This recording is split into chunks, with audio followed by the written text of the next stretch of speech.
자, 이제 이란은 공식적으로 이를 저질렀고 이웃 국가들의 분노를 샀습니다. 페르시아만에서 가장 강력한 국가인 사우디아라비아와 아랍에미리트는 미국, 이스라엘의 이란 전쟁에 합류하기 위해 준비를 시작했습니다.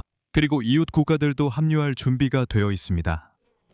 대부분 국가들이 이제 이란을 끝장낼 때라고 결론 내렸습니다. 사우디아라비아의 왕세자 무함마드 빈 살만이 단순히 미국의 이란 공격 합류를 결정하기 직전일 뿐만 아니라 도널드 트럼프에게 직접 이란에 대한 전쟁을 멈추지 말아달라고 요청했다는 보도도 있습니다. 리야드에서는 만약 테헤란이 이 지역 국가들의 핵심 인프라, 즉 발전소와 급수 시스템을 공격한다면 이란에 대한 군사 공격이 실행될 것이라고 밝혔습니다. 여러분은 또 미루는 거 아니냐고 말할 수 있겠지만 여기서는 성급하게 결론 내리지 마십시오. 사실 페르시아만 국가들의 이러한 위협은 도널드 트럼프의 카드에 힘을 실어주는 것입니다. 앞서 트럼프는 이란이 호르무즈 해협의 봉쇄를 해제하지 않을 경우 이란의 발전소를 파괴하겠다고 경고한 바 있습니다. 이에 대해 이란은 만약 그런 일이 발생한다면 인접 국가들의 에너지와 급수 시스템을 공격하겠다고 밝혔습니다. 그리고 이제 이들 국가는 만약 그런 일이 발생한다면 전쟁에 참여하겠다고 말하고 있습니다. 아무튼 지금 함께 이 상황을 살펴보겠습니다. 제 이름은 알렉세이 패치입니다.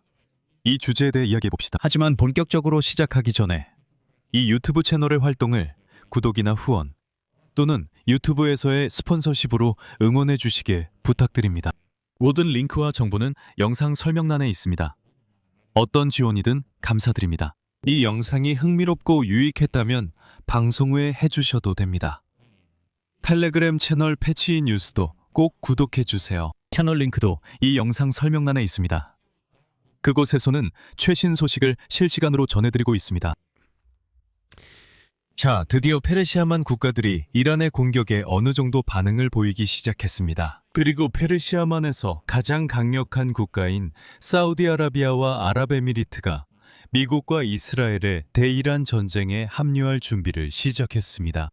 이들 국가의 관계자들은 만약 테헤란이 이 지역 국가들의 핵심 인프라, 발전소, 그리고 급수 시스템을 공격한다면 이란에 대한 군사 공격이 실행될 것이라고 밝혔습니다. 여기서 바로 말씀드리자면 이란은 이미 페르시아만 국가들의 항구, 에너지 시설, 그리고 공항을 공격한 바 있습니다. 지난 24시간 동안에도 바레인, 쿠웨이트, 사우디아라비아, 그리고 아랍에미리트 등은 이란의 드론과 미사일을 요격해야만 했습니다. 전쟁 발발 후 이란은 이 지역 국가에 약 5,000발의 미사일과 드론을 발사했습니다. 목표가 된 것은 석유와 가스 인프라, 공항, 미군 기지였으며 많은 경우 주거지와 외교구역, 관광지까지 포함되었습니다. 가장 큰 파격을 받은 곳은 에미리트였으며 페르시아만의 아랍 국가들에서 최소 20명이 사망했습니다. 테헤란은 이 지역 국가들이 미국의 이란을 공격할 공간과 영토를 제공하고 있다는 점을 들어 자국의 공격을 정당화하고 있습니다. 하지만 아랍 국가들은 이를 부인하고 있습니다. 참고로 사우디아라비아는 전쟁 초기에 우리 영토에서 아무것도 발사하지 마십시오 라고 말했습니다. 하지만 이란의 공격은 막지 못했습니다. 하지만 점점 커지는 불만에도 불구하고 대부분의 페르시아만 국가들은 대규모 전쟁에 참여할 준비가 되어 있지 않다는 것을 보여주었습니다. 그리고 이제 이란이 즉각적으로 군사적으로 대응할 수밖에 없는 레드라인이 공격으로 인해 그어졌습니다. 전기와 수도 시설에 대한 공격이었는데 아시다시피 이런 시설들은 사막 기후에서 생존에 매우 중요한 시설입니다. 또한 즉각적으로 전쟁에 돌입하지 못하게 하는 또 다른 요인은 미국 대통령 도널드 트럼프가 갑자기 테헤란과 합의를 맺을 수도 있다는 점입니다. 이 경우 페르시아만 군주국들은 부상하고 분노한 정권과 마주하게 됩니다. 그들도 전쟁에 뛰어들 수 있습니다. 트럼프는 나 합의서에 서명했어 라고 할 수도 있죠. 그 예로 이스라엘이 트럼프가 이미 이란과 간접적인 협상을 시작했다는 사실을 몰랐다고 발표한 것을 들 수 있습니다. 하지만 이란의 분노를 사게 될 위험은 페르시아만 국가들이 전쟁에 참여하든 하지 않든 상관없이 존재한다는 점을 인정해야 합니다. 게다가 오늘 사우디아라비아의 왕세자 무함마드 빈 살만은 미국의 이란 공격에 동참할 결정을 내릴 준비가 되어 있다고 밝혔습니다. 월스트리트 저널에 따르면 사우디아라비아의 전쟁 참전은 시간 문제라고 합니다. 하지만 미국과 이스라엘이 테헤란을 상대로 군사작전을 시작하기 전까지 사우디 당국은 미국 군대가 이란 폭격을 위해 자국의 기지와 영공을 사용하는 것을 거부했습니다. 그러나 분쟁에서 중립을 지키려던 시도는 실패로 돌아갔습니다. 왜냐하면 테헤란이 사우디아라비아의 주요 에너지 시설과 수도 리야드를 미사일과 드론으로 공격하기 시작했기 때문입니다. 결국 사우디아라비아는 미국 군대가 아라비아 반도 서쪽에 위치한 킹파우드 공군기지를 사용할 수 있도록 허가했습니다. 이와 동시에 공격을 받고 있던 아랍에미리트도 이란에 대한 경제적 압박을 강화하기 시작했습니다. 예를 들어 두바이에서는 테헤란과 관련된 기관들을 폐쇄했고 수십억 달러에 달하는 이란 자산을 동결하는 방안도 검토하고 있습니다. 이는 테헤란을 외화 및 국제 무역 접근을 제한할 수 있습니다. 또한 에미리트에서는 이란에 맞서기 위해 자국 군대를 파견하는 방안을 논의하고 있으며 미국에게도 이란의 군사력이 파괴될 때까지 휴전을 하지 말라고 설득하고 있습니다. 에미리트와 사우디아라비아의 행동은 아랍 분주국들이 결국 미국과 이스라엘의 이란에 대한 작전에 점점 더 깊이 관여하고 있음을 보여줍니다. 앞서 12개 아랍 및 이슬람 국가의 외교부 장관들이 이란에게 이웃 국가들에 대한 공격을 중단할 것을 촉구했다는 점을 상기시켜 드립니다. 그들은 그렇지 않으면 테헤란에 중대한 결과가 발생하고 중동 전체 안보에 영향을 줄 것이라고 경고했습니다. 여기서부터 모든 중요한 일이 시작됩니다. 사우디아라비아와 아랍에미리트가 다시 한번 약한 모습을 보이는 것처럼 보일 수도 있습니다.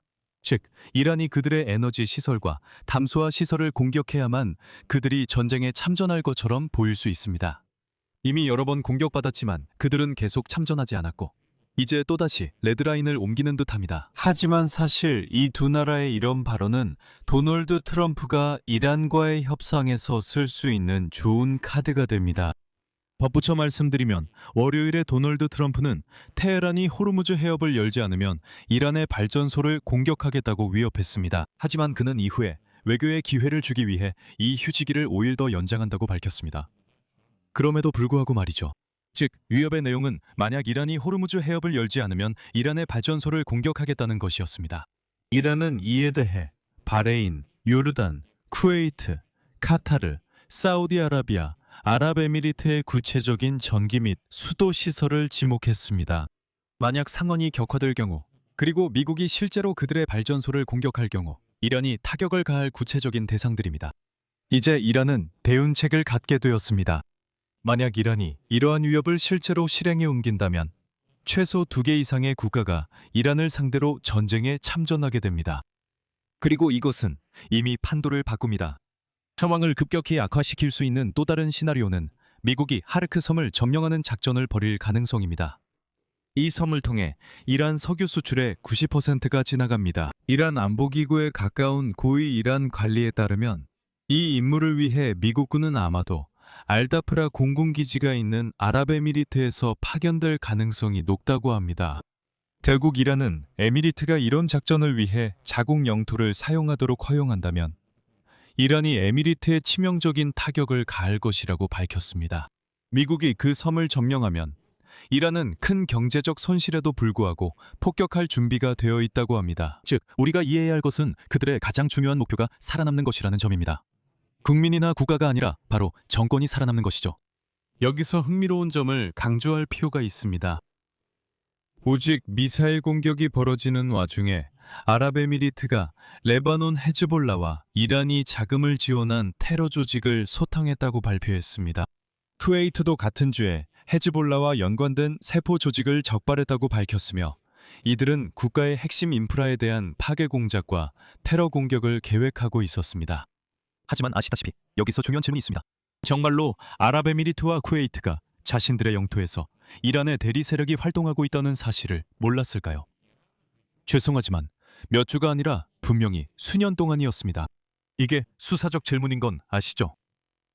이 이야기에서 오만은 예외적으로 오히려 이란과의 관계를 강화하는 길을 선택했습니다. 지난주에는 페르시아만 국가들의 외교장관 회의가 열렸습니다. 모두 참석했고 이집트, 파키스탄, 터키 대표들까지 있었습니다. 하지만 오만만이 유일하게 이 회의를 무시했습니다.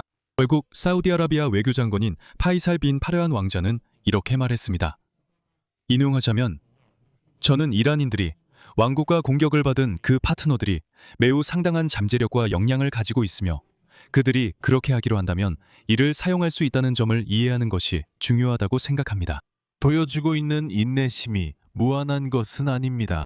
하지만 여기서 훨씬 더 솔직했던 사람은 아랍에미리트 외교장관인 압돌라 빈 자이드 셰이크였습니다. 그는 실례지만 사안을 있는 그대로 말했습니다. 인용하자면 우리를 테러리스트 집단이 결코 위협할 수 없습니다. 우리나라는 이란의 핵 위협, 미사일, 드론, 그리고 해협에서의 위협에 대한 장기적인 해결책 없이 휴전만으로는 만족하지 않을 것입니다. 이 전쟁은 우리의 것이 아니지만 이란이 우리 전쟁으로 만들고 있습니다. 이란이 계속해서 걸프 국가들을 공격하고 호르무즈 해협을 봉쇄한다면 지역 국가들은 테헤란의 국가 테러리즘에 맞서기 위해 군사연합을 구성해야 할 수도 있습니다. Конец цитаты. 여기서 말을 줄이겠습니다. 여러분의 의견과 결론을 이 영상 아래 댓글로 남겨주세요. 채널 구독과 알림 설정, 그리고 좋아요도 잊지 마세요. 이 유튜브 채널의 활동을 지원하고 싶으시다면 정말 감사하겠습니다. 도네이션, 구독, 암호화폐, 유튜브 스폰서십 등으로 지원하실 수 있습니다. 모든 링크와 후원 정보, 이용 방법은 이 영상 설명란에 있습니다. 오늘은 여기까지입니다. 건강 조심하세요. 모두 안녕히 계세요.